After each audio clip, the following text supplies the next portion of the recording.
Unshelling Medicine podcast. Healthcare in the language we understand.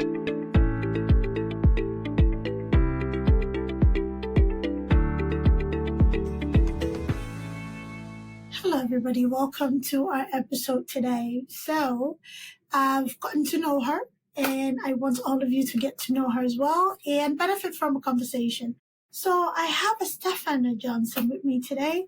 So, Miss Johnson is actually a licensed clinical social worker. Takes heart, right? And also, she's a trauma therapist and also the trainer and director for Rise Alliance. So we're going to have useful conversation, deep conversations. And at the end of it is going to be a conversation that you're going to learn something from. I promise that. So Estefana, welcome. How are you doing today? Hi, thank you for having me. It's good. Thank you for being here. So, licensed clinical social work. What attracted you to that career? Because that's heavy stuff. You know, I accidentally fell into it. I think the stars aligned and it put me in this position. You know, being Hispanic, I never would have dreamed I'd be in mental health because it's not a thing that we really looked at as a career. But yeah, somewhere throughout my journey, there were certain things that occurred that kind of pushed me in that direction. And I ended up working as a behavioral health technician in a residential treatment center and just absolutely fell in love with behavioral health. It was really more of my wanting to better understand the system, better understand how you help individuals with trauma, better understand myself. And I think that became evident, over time. Then when I decided to do my master's, because the place I was working at told me, you're going to be a therapist. It wasn't like I chose that. And I thought, I don't even know. Do I get a say? But they're signing my paycheck. So I guess that's what I was going to do. And absolutely fell in love with working with people.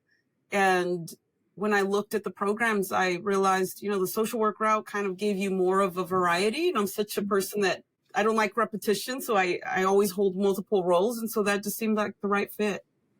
Beautiful. So going back on, what you said something about being Hispanic, I never thought I would end up in, a profession like social work. And I can resonate with that because with my African background, social work and therapy is not something that is all common, right? I don't want to call it pride because it's really kind of a toxic pride in suffering in silence. Were you concerned about how you would be perceived by your community or family by going into a profession that is not that popular within the culture? Well, earlier we were talking about being kind of like the odd person, being first generation, not speaking English. I didn't learn English till I was 5. I came from a very heavily religious background. I mean, part of a cult where women were not allowed to wear pants, not allowed to cut their hair, not allowed to have opinions or thoughts. Everything was very, very religious, a lot of rules. And I was just the outlier. I was outspoken. I had ADHD. I didn't even know I had ADHD as a kid, but I was always getting yelled at. I was always in trouble at school. So I just got used to not really following the crowd. I was always, that out person. So I think it just worked out to prepare me for the work that I was to do when I got older. But my parents, neither of them had college educations. Mom went to 3rd grade, dad went to 8th grade. And so I definitely come from, it was a lot of poverty, a lot of struggle. And education was not something that was even encouraged in my family. I remember being in high school and going to school, my mom asking me, like, where are you going? I'm going to school, Mom. You went yesterday. Why are you going again today? Like, you have to go every day. Like, you don't just go once a week. And, if it weren't like for the legally, you can't just take your kid out of school, I think they would have kept me home and told me all I needed to learn was how to wash dishes and take care of babies and keep the house clean and cook. That was my role as a woman. And so absolutely, I was like you, kind of one of them rebels that just did not march to the same beat of everyone else. And so going into behavioral health was just something that absolutely they were like, why are you doing that? Are you even going to make money? Why would you go to college for that? I don't know. It just called me. It's just something that I didn't plan on where it would take me.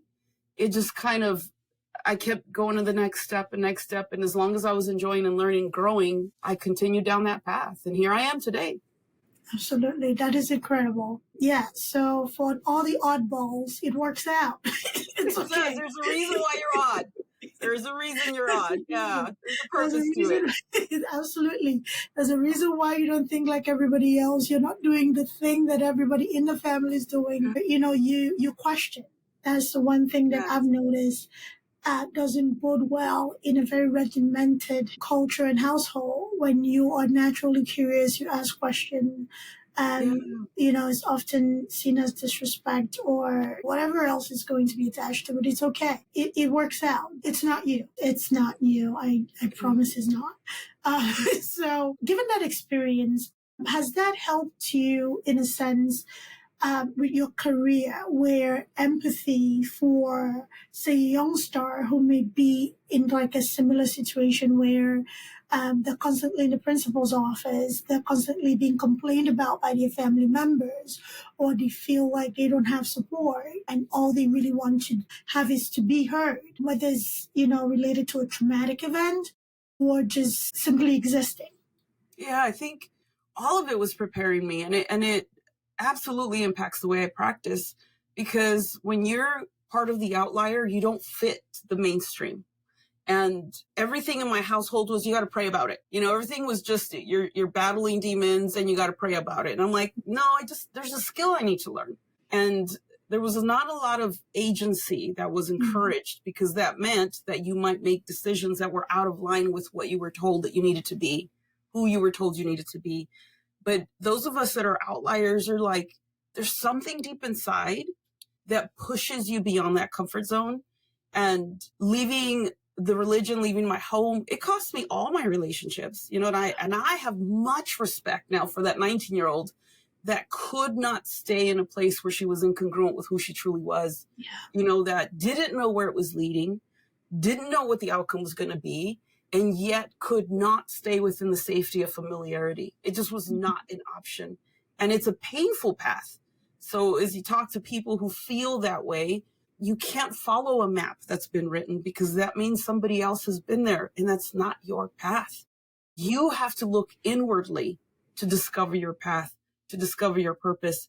And that's the scariest part about this, but it's also the most freeing part. Once you learn how to look within and trust yourself, things start making sense in your own journey, but it cannot be in the context of somebody else's expectations or what their reality is. And that's the hardest part about this, but also the most beautiful. I couldn't agree more. Yes, I couldn't agree more. And thank you for sharing that. In the time being, when you're in the thick of things, to make that decision, it's not usually pretty. You know, there's a lot of internal battles. Nobody wants to be an island. Nobody wants to be isolated. However, sometimes that is what the journey calls for. You know, that isolation to really expose you to the people that are there to build you up and push you to that path where you belong, where you align to be. So thank you so much for sharing that. And often with that journey, it usually takes one person. It usually takes that one person to say, you know what? No, there's got to be more. This can't be it. And then others kind of fall in line. Did that happen for you? Did you see that, you know, even people older than you look to you as a lighthouse of sort, that she can do it? Yes. I can try. That is how I practice. Yeah. I tell people, like, in order to discover who you are, sometimes you have to discover who you aren't. You have to let go of who you aren't. And to start looking for incongruences that just don't quite fit. It doesn't quite hit right. Because when it's truth, it just falls into place. There's something deep inside of you that lets you know this is truth. And that is like following your intuition, but it's just really tuning into what you carry inside. You carry that path inside of you, right? It'll guide you if you learn to tune into it. And that is, as we speak, when I first started in the field, a lot of the approaches that I was taught, it seemed like there were ways of quieting down what we call signals. You know, persons struggling with anxiety, and we give them tools for breath work and for regulation or emotion management. And those are all absolutely valuable tools. but there were limitations because you're constantly managing these things that keep coming up and you don't really figure out why it keeps coming up. And so those pieces, the disruptions that were happening, I had to better understand why is it that this thing arose such anger in me? Why is it that this approach just felt like wrong at a deeper level? And you can deal with the feeling or sensation and try to tune it out, desensitize it or manage it. But until you learn how to uncover what it's telling you, we stay stuck in this loop of never finding out who you truly are. And so a lot of the approaches that I use, especially as a trauma clinician, were really targeting symptoms like the nightmares, the flashbacks, these things, but it wasn't quite integrating those experiences into helping the individual find their purpose, find out who they truly are. And so that was part of the journey that we did that led us to creating critical memory integration. And that's what I've been seeing. It's what worked for me that helped me make these connections. It's what I'm seeing with clients who are able to not only overcome their trauma, but they're able to transform it. It becomes a purpose. It becomes their passion, and it guides. It serves as information about what their path is, before them. And it's such a beautiful thing to watch, to uncover. It's amazing. I get to do it. That's so satisfying. I think for society, this is going to be kind of like a comment and a question in one. As a society, uncovering things is not something that we choose first because it's uncomfortable, right? Delving into why is uncomfortable because it forces you to confront things that you kind of like put back there, right? And it's easier to address and treat the symptoms as opposed to going to uncover that. How difficult is that process when you're working with your clients to really get down to the why? Why is this enacting such a deep emotional response from me? Let's walk back that path. And also in your practice, do you see, I don't want to use the word easy, but do you see a more of an easier getting to the bottom of it with a younger more efficient? crowd? Maybe more efficient. efficient. That's it. Yes, That's the word. exactly what we're doing. More efficient. Social worker, she knows the words. All right. So, being in the medical field, I'm sure you've come across individuals that there's medication to treat something, but there's things that could be treated just by changing the diet alone. Yeah. And that's going to be more long-term, right? More organic. And that's essentially what we're looking for. What is the most organic way with someone who can go through adversity and not get stuck? And as you share about the difficulty, I try to normalize it as much as possible. Sure. I tell people like, hey, this is part of the standard human package. We all have a nervous system. We all have this brain, and this is how it works. And there's two things that make this particularly challenging. Number one, we are creatures of habit. Like, we like familiarity. Familiarity feels safe. And the older we get, the more we want familiarity. I give the example of when I lived in Japan for a couple of years. And when I moved over there, I knew not a lick of Japanese. And it took all but like a week or two before I was like starving for some kind of interaction. And I ended up finding the Starbucks downtown and sat there for 8 hours, sipping on lattes, waiting to hear someone speak English. And the moment I heard the barista speak English, I ran up to her, was like, please be my friend. I was so desperate for someone who understood my language, and it's because it's familiar. Yeah. It's easier to communicate, and with connection, that familiarity, it feels like home. Unfortunately, it's the same with adversity, with the way we speak love and connection. Sometimes we get stuck in these loops of like toxic relationships or things that we know are unhealthy, but they're familiar. And our brain is like a prediction machine. So it wants to look for the places that are familiar because it's not necessarily safe as in like, that's the best thing for you, but it's safe in the sense that I have the tools to get through that, or I know it's predictable and it's familiar. So that's one reason why we get stuck, right, in these familiar loops. The second one is that it is uncomfortable to step into the unknown. It presents a risk because you never know what's going to be there. And that's a gift of when we are the outliers. Sometimes we feel like that. the unknown is what we have for breakfast every day. We never know what's going to show up. Yeah. I mean, for me with ADHD, I'm like, I never know what's coming out my mouth. Like, we're both surprised. It's very impulsive. So those things, getting comfortable with discomfort is the first thing that we practice. And sometimes that comes from that inspiration of desperation, that you're so tired of being stuck in these loops. And I tell people, if you are stuck in familiar loops, if you feel confident about where you're going, you're probably in the land of familiarity, which means you're going in circles, right? The moment you step out and something feels uncomfortable, that means you're no longer going in circles. Now we're moving forward. Now we're at the growth point.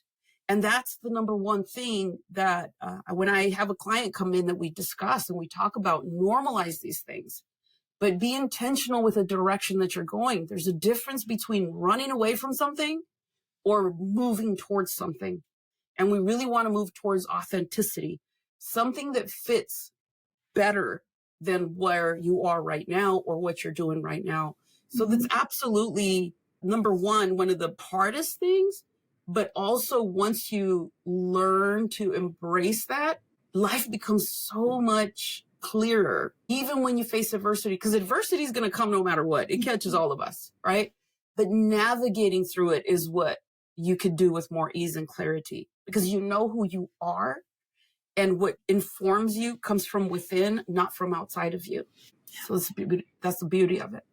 That's very important, because we live in a world that extrinsic motivators are heavy.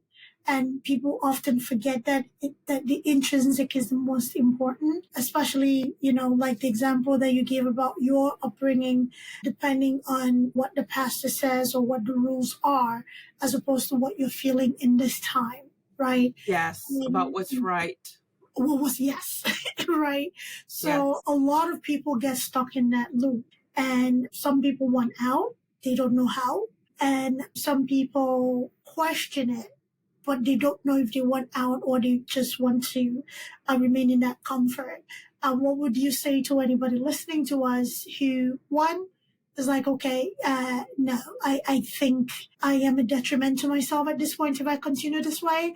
And somebody that is not so sure is like, am I or am I not? Is it safer this way? Is the risk worth it? What would you say to either of those groups of people or to both of them at once? I would say the very fact that you're listening to this podcast, that you're looking, there's a part of you that is searching. There's even the smallest part deep in there that is saying, looking for something. It might be terrifying to think about that, but if you really were at ease and at peace, you wouldn't be looking. So I start there.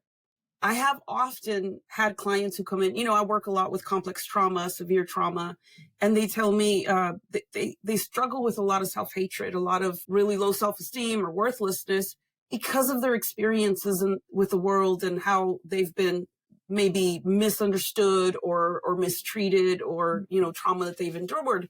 And when they walk through my office, they carry a lot of shame for how they survived those things.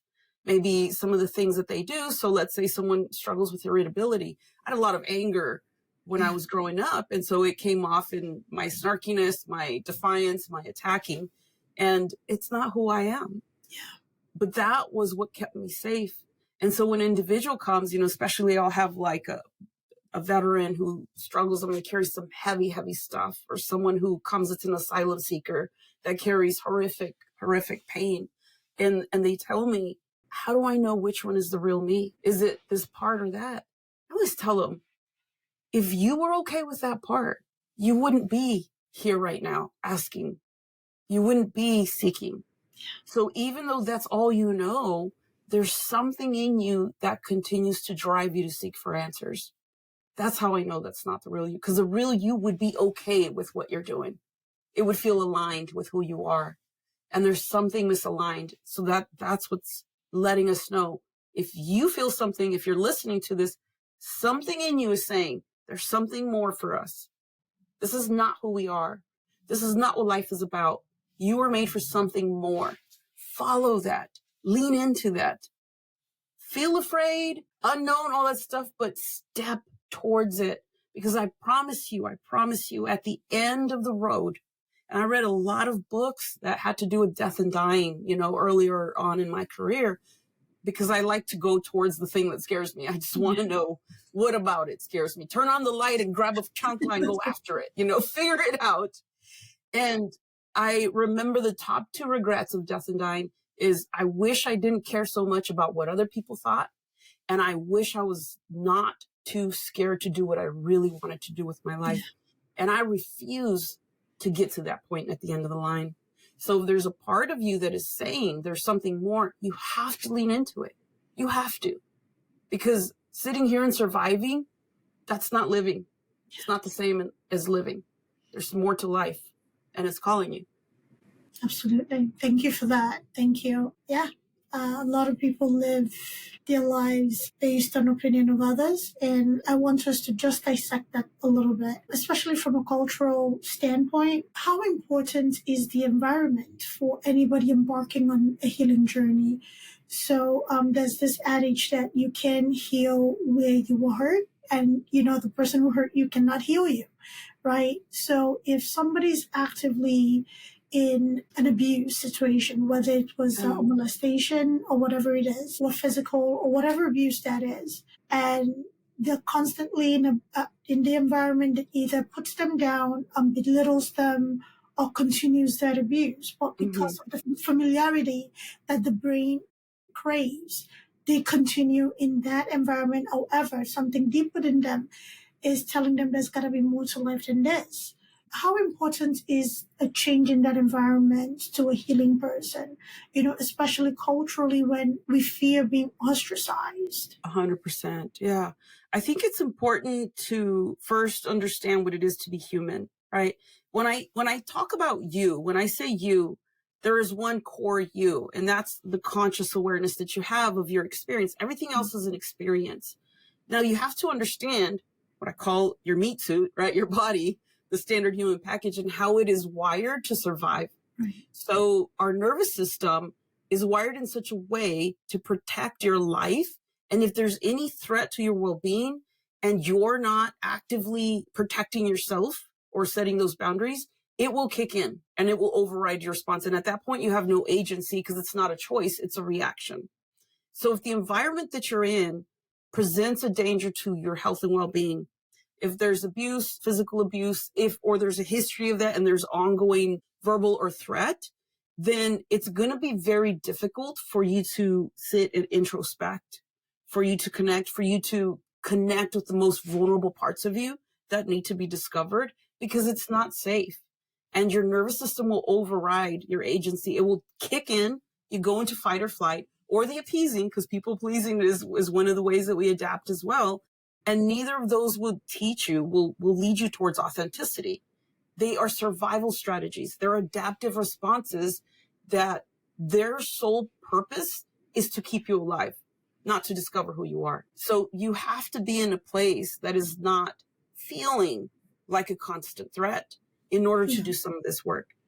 It doesn't mean that you can't do some of it to prepare yourself to get out, like understand those things so that you can have a plan. But absolutely that could be a challenge if, it's like nobody can do math if there's bullets flying through the room. It's just, your brain's not going to work. Right. It's gonna go towards survival. The people that you're around, because you might say, like the community you said, let's say you're in a marriage or a relationship or something, and it's not possible to exit yet, depending on the dynamics. Like I've had individuals where they're living as roommates. There's no like physical threat or something like that. Absolutely. You could take that time to do some of this discovery and a better understanding of yourself, but it really depends on that threshold. It's very important for people to know. I asked this question specifically because society has been wired to question people, men, women, and why didn't you just leave, right? Why didn't you? Yeah. Can you talk about how damaging that statement is? That is so damaging. And I work with people. If you look up like the hierarchy of needs, where we have food, safety, like housing, there are things that you think logically you could make a choice easily, right? So for example, for any one of us and anybody listening, we all know that eating out of dumpsters is a bad idea. Why? Because, You It's a have, dumpster. it's a dumpster. It's nasty. You don't know who's eating that stuff. You don't know what's in the dumpster. And as long as we are in a state where we can make that decision with agency, we can choose not to do that. Yeah. But if any one of us, if we went into like a situation, zombie apocalypse or whatever the heck, or there's no food, there's food scarcity, and we haven't eaten in 4 days, your survival mechanism is going to override your logic. That sandwich in the dumpster is going to look pretty tasty because it's about surviving, not thriving. And so anything related to survival, it's going to be very difficult to step out, to try to go into the growth zone if your basic needs are not met. When we're talking about situations like, let's say an assault, because I have heard that before, why didn't you scream? Why didn't you run away? When your nervous system kicks in, there's certain aspects of your brain that might shut off. For example, one might be that Broca's area that, controls the language. Mm-hmm. You don't have access to them. You don't have access to using your voice in that moment. That's what happens with some people when they freeze or when they collapse. When you're in a domestic violence situation, your life is being threatened. And unfortunately, we know with society, our system is not structured in a way to prevent. Yeah. It's structured in a way that after the fact, reactive. It becomes, the burden is placed on the victim to Mm-hmm. prove that something happened, right? Yep. That's what innocent until proven guilty means. It means the burden of proof is placed on the victim. If the victim has already been victimized and is already in a state of trauma, that victim probably doesn't even have the energy to barely survive, much less try to formulate a case against the very individual who caused that trauma. So there's so many factors that contribute to this. It's not just a matter of logic. We can be, what is it? They call it Monday night quarterbacking. Yeah. Oh, you shoulda, woulda, coulda. You ain't on the field. You could shoulda, woulda, coulda all you want. But you are speaking from a place of ignorance because that is not the way the body works. Mm. So it's important to understand that piece because this is how our nervous system is wired. Mm-hmm. And, situations like domestic violence, we know that individuals, the most risk is when they're on their way out. That is typically when their life is taken. Absolutely. And so there's so many factors that contribute to this. Mm-hmm. That Monday night quarterbacking, if I were in this situation, I would do this, but you weren't. And You weren't and you don't understand. You don't understand. You don't know how you're going to react when you're in that situation. It's not, if you don't have anything constructive to say, it's better not to, because if somebody is vulnerable enough to communicate a traumatic event, whatever that may be, just if you can offer a shoulder, that's it, or an ear. Yeah. If you don't understand it, you don't understand it, and that shouldn't be a burden placed on everybody to completely understand. Because again, we don't all live the same lives. However, refrain from saying something that could completely dismantle somebody. So on the other flip side of that, going back on that cultural nuance a little bit again, what do you say to the culture of endurance?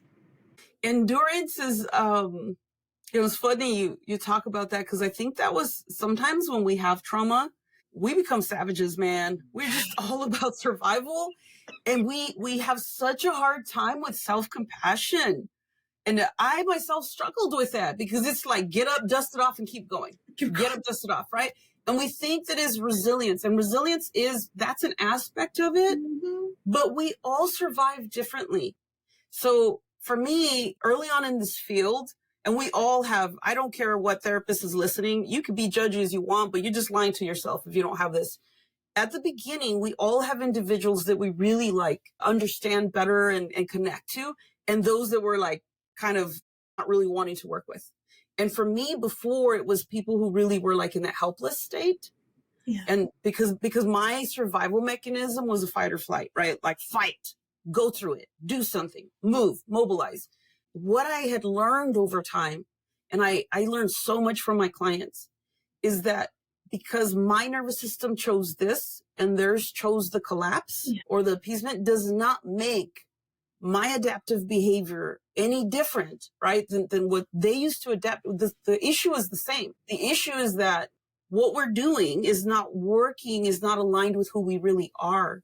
And once I kind of switched my mentality around that, I've been able to work with these individuals, some of the best cases, because it's such a hard thing to work with things like people pleasing.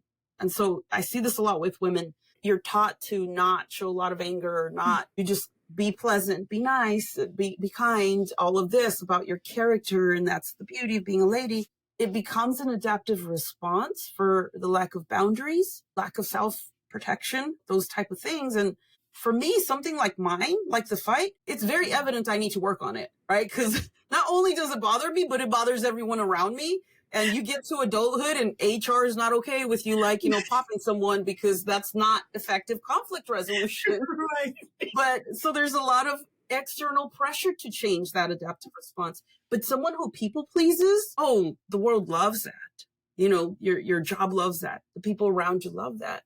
And so only you know that it's detrimental for you. And that becomes so difficult to undo, because you're going against the grain. You're going against everything outside of you that's telling you do more of that. So, that was a humbling lesson for me to grasp and understand that these adaptive responses, these way of surviving, everybody's is different. And only you know what aligns with who you are and what doesn't. And only you can kind of sift through that and do the work to align yourself, like to be more authentic and be able to take the reins, to feel like you're living your life, not just surviving it. Absolutely. You brought in HR, and I want to talk about that really quickly. Not quickly. You can take your time with it, Yeah. So we've talked about trauma, and mostly we focused on like personal, family, community type stuff. When it comes to work trauma, that's the real thing, right? Yes.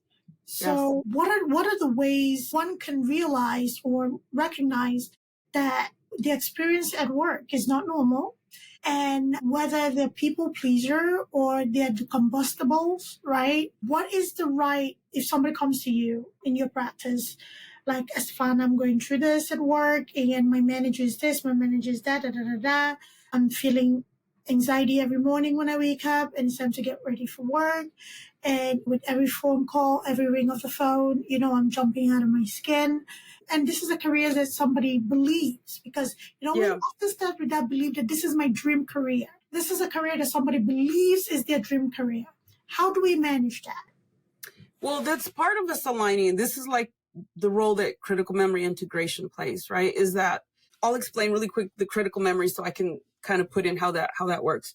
What we do, how we view the world, how we understand the world and ourselves comes based of our library of experiences, like what we went through, what we learned about the rules of life as we were growing up. A lot of these are developmental experiences that lead to how we respond to things, whether survived by people pleasing or survived by fighting or flying or whatever it is, right?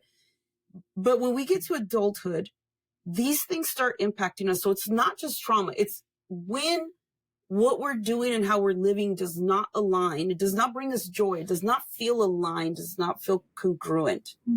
And when you're feeling that resistance, so someone might be like, well, yeah, logically, you don't like your job, leave, right? But something's keeping them there.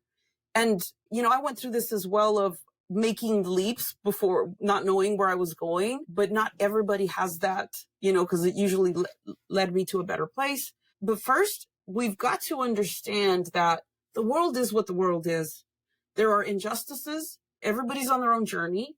Not everybody's going to catch things, and not everybody's intentionally out to hurt, inadvertently hurt. Some are intentionally out to hurt, but because we come from different places and different realities, really, there's always this risk of how things kind of play out.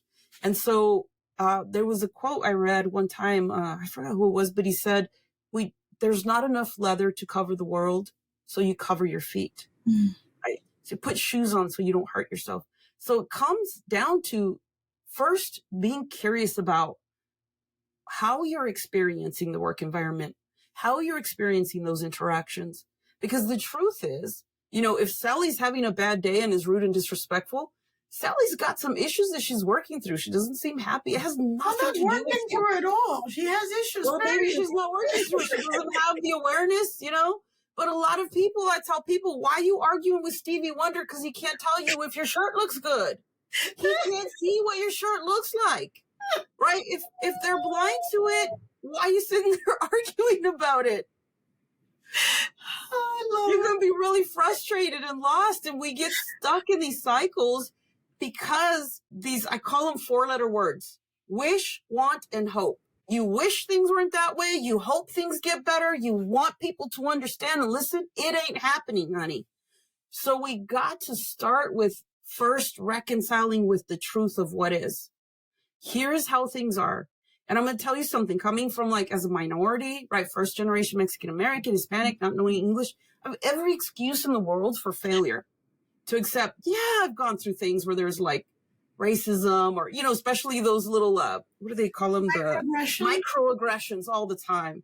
I just laugh. I'm like, oh, look at them. They're so cute. Like, just, I know. You know, like, you don't think I belong here, but I'm going to make my space. Excuse me. Con permiso. Con permiso. That's my chair right there. You know, you can choose to accept that as truth or not. That is where your agency lies. And those of us who refuse, I don't care what the world is telling me. I decide if I'm enough or not. That's right. I decide that. And we have to understand that truth, that you cannot allow these situations to occur around you without your permission. Your experience of it, you're giving permission. And I don't mean that you're responsible for your work environment, right? But you are responsible for deciding if there's a reason why you're staying there. If you're staying there, you're like, Steph, right now I have a goal and I'm going to do this and I'm going to save this much money and I'll get out at this point. You have an end point. Do it with intention. Know why you remain there. Yeah. And if everything inside of you says, well, there are other opportunities, I can leave, and there's this thing, then be curious about why you're stuck. What is chaining you to that? That's the work to do and to work through so that you can reclaim agency over your life. That's what we do with the critical memory integration, because oftentimes it's not a logic decision. There's something that has been wired way before the situation that led to how I'm responding.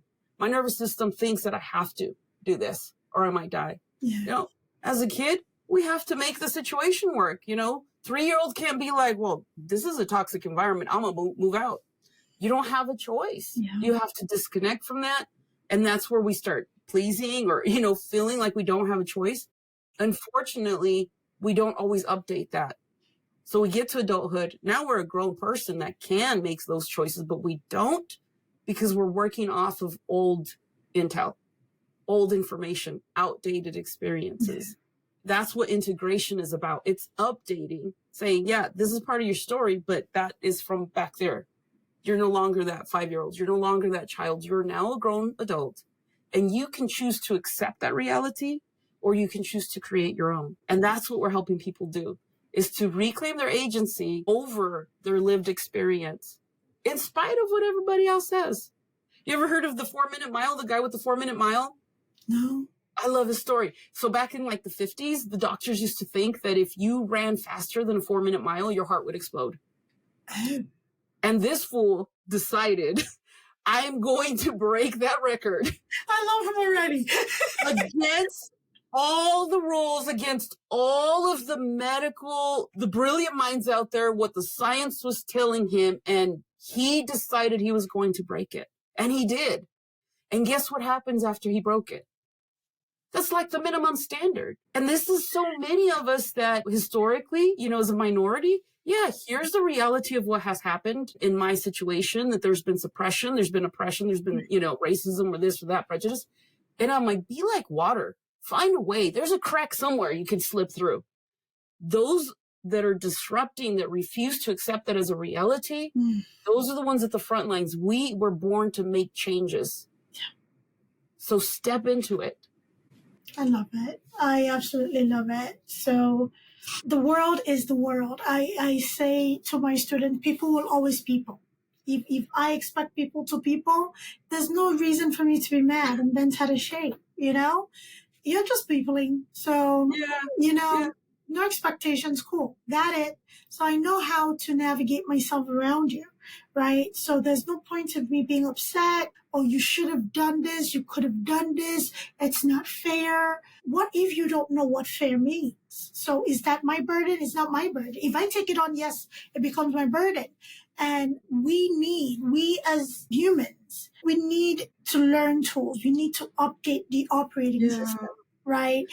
I don't even know why that word exists, honestly, in the English language. Why does What the word word? fair exist? Like, what about life is fair? You know, people are born, like, even from how we enter the world, like, some are born into families that are poverty, war-torn countries. Some are born into, like, wealthy families. You know, it was not me. Like, what's fair?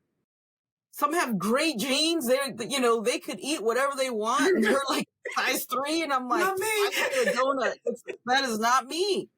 What is fair about life? I know.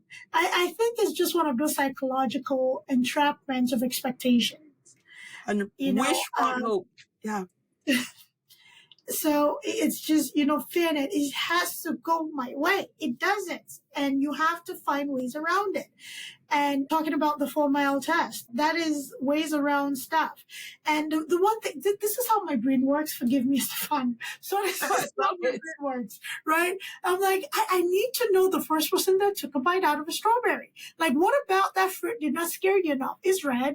It has all these dimply, pimply seeds. But you took the risk to bite into it. And to find out it didn't kill you, right? And so many of the things that we eat, right? Even with pufferfish, there's a certain aspect of the pufferfish that is poisonous. Like, how did we discover that, okay, this side is good, the other side will kill you? So it takes that daring to step out and say, you know what? It just did not work out for me this way. How can I equip myself to just turn the ship around and face another direction? And that is not everybody has that intrinsic fight or flight, like you mentioned. Some people have to build up to it. Some people need support through it. And that's okay. As long as you are determined to do the work, because the work is not going to do itself, right? As long as you are determined to do the work and find the appropriate support system, that's all that matters. Really, your life is your life. Your journey is your journey. Your journey is nobody's journey. So what anybody would have done, that is their journey and that is their story to tell. It is not your story. Do not compare yourself to other people. That is the greatest killer of dreams and happiness and joy. You are your own person. You have your own path. What somebody else did is their journey, and that's okay. And we applaud them for it. So learn to path for your own self. So I love this conversation so much. And we need all kinds of people. I wasn't born to be a housewife. I tried, Lord knows I tried almost 2 whole weeks. And I was miserable. You know, when me and my husband were living in Japan, and I'm getting up in the morning, making him breakfast at 5 a.m., waiting to make him dinner when he gets home from work. And it did not take long for me to find out, like, no, this is not for me. Some people find joy. You know, they want to have 6 kids and they love doing the little Pinterest lunches. And it's awesome. It's beautiful to watch. Do that. We need people like that to raise kids. You know, my kids get, like, I tell them, you got a mom from Wish. Like, it's a little bit off, but we make do, and they got good senses of humor. So I'm good with that. The resiliency is there. But it's find your thing, whatever your passion is. You want live in the woods and fish? Awesome. Go for it. Everybody's different. We're all built for different things. That's the beauty of this world. Yeah. But it's when we try to fit someone else's template. Yeah. That's when we lose ourselves. And honey, you're the only one that's guaranteed to be with you the rest of your life. If you do not have that relationship right, I don't know what happens at the end, because I think she goes with you or he goes with you. It's not a good thing. You have to learn to connect with you, live right by you, be authentic to you. And I don't think people understand the weight of regret. It's not something that I want to taste. Just be yourself. Do what makes you happy, regardless of how others think or feel. Again, journeys are very individual. So, Estefana, with our listeners, right? Because I really want them to find you and work with you. Should anybody be on a journey of self-discovery or just needing a compass of sort? right? Because we all do need compasses for this journey called life. How can they find you? How can they align with you, the organization, and so on? Yeah, thank you for asking that. Well, our organization, we develop critical memory integration, which is a therapeutic approach. Unfortunately, because it's kind of newer, there's such a desperate need for practitioners. Yeah. And so if there's, anybody who works in the mental health field that would like to know how to facilitate that and how to help people connect to themselves, that would be the number one thing that we would love to share with practitioners. In addition to that, I have developed other programs for non-mental health professionals, like one program called Compass Within that helps to teach some of the skills to do some of that internal work and know how to connect. And so, you can connect with our organization and request that. I mean, I could run it virtually as well. I've been doing that for a couple of organizations here, one of the city where I live and foster care organizations. So we do have other options to help provide some of the tools. If you have, when you're doing this internal journey, it requires you to sit with discomfort. And if you're in a place where some of your experiences are pretty severe, it's kind of like, I look at it like if you're recovering physically, there's a place where physical therapy will push you, right, to grow, or having a personal trainer pushes you to get stronger. But if you're in a place where you have broken bones, that is not the time to do that. No. You need to allow yourself the space to heal so that then you could do that piece. So if you have, trauma memories where you're suffering those symptoms like flashbacks, then find a professional to help you through that piece so that we can get to the rest of the growth aspects that we were talking about. Mm-hmm. But the practitioner, the approach is called critical memory integration. Our organization, you can find information at arisealliance.org. It's a nonprofit organization, and we're always evolving and developing and connecting with the community. So feel free to contact us. Beautiful. Thank you so much. And that was such an aligned moment. I said Compass and your program is internal. I did not know that. To put that out there. Oh my goodness. That is such an alignment. I'm tingling on the inside. So you left us with a lot of gems. And the one thing that I usually ask my guests at the end of the show is, do you have any golden nuggets to share with the listeners? What is the thing or few things that you would impress upon anybody listening to us today to apply to their life where they are, which can apply to anybody? If I gave one of the pieces of advice I give people, because they ask, how are you strong, or how do you do all this? And I tell them, I make sure that I fall apart at least once a month just for good old self-care. I let myself feel what I need to feel. And I think we're so afraid to allow ourselves to be human. And so if I was to share something that you're not probably going to hear from anywhere else, is allow yourself to feel what you need to feel. Allow yourself to experience. When you fall apart, it's like the breakdown is the only path to a breakthrough. That's when you'll have a breakthrough, because at some point you'll get to the end of that breakdown, and just from sheer exhaustion probably, and that's okay. But that's where you're going to find that quietness. You're going to find that space that is going to reveal the truth to you about what is important to you, about what doesn't align with you. And so that would be my advice. I love it. I absolutely, coming from a professional who does this for a living, it validates me because that is the one thing I set time for. Because, in a world where you're handling so much and you're finding yourself in so many spaces and being so many things for so many people. And you witness so much. You witness so much suffering. Yeah. And there's a tendency to take that on. This Trojan soldier kind of mentality, you can only pile on so much without you becoming a basket case yourself. So yes. I do permit myself to fall apart. And what really broke the dam this month, or this last few months? Okay, just get in a puddle, fetal position, whatever feels comfortable in the time or at the time. Just be in that moment. And that clarity it's something that comes after all of that. And you Yes. can really see through a lot of things. Okay. All right. Okay. Cool. All right. So redirection, just like you reroute yourself on the GPS, you can reroute how you manage things, manage people, relate to people, and who do you really want in your life. And who you want to be. Yeah. And who you want to be is very important. So I thank you for validating me. I appreciate that. And for everybody listening, that is such great advice or suggestion, whatever feels best for you, how you can handle, taking that in.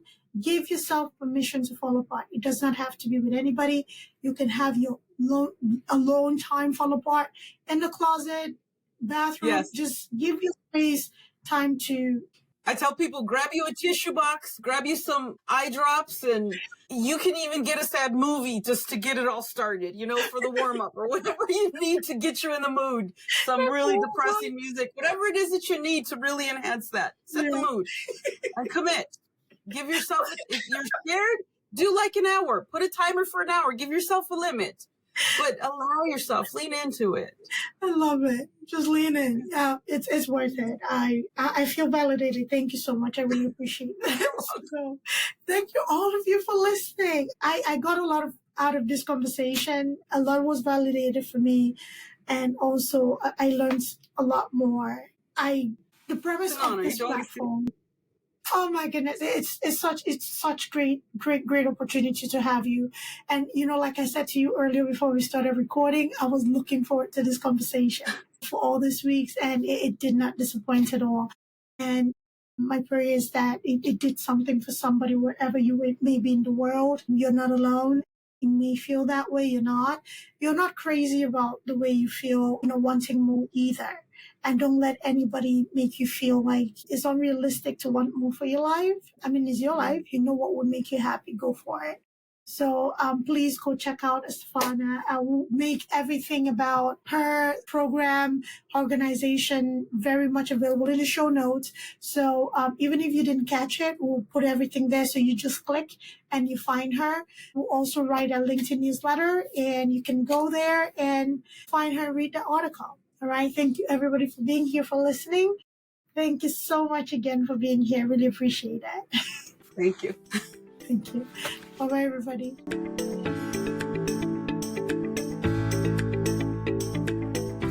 Thanks for tuning in to Unshelling Medicine Podcast. If you want to stay up to date with the latest episodes, make sure to hit that subscribe button on your favorite podcast platform. If you enjoyed today's episode, please take a moment to leave us a review. Follow us on social media at Altruistic Scribe on Instagram, TikTok, Facebook, YouTube, and LinkedIn. We share additional tips, updates, and health-related content that you won't want to miss. Have any questions or topics you'd like us to cover in future episodes? Reach out to us at altruisticscribeco.com. We're always eager to hear from our listeners and tackle the health topics that matter most to you. Until next time, stay healthy and take care.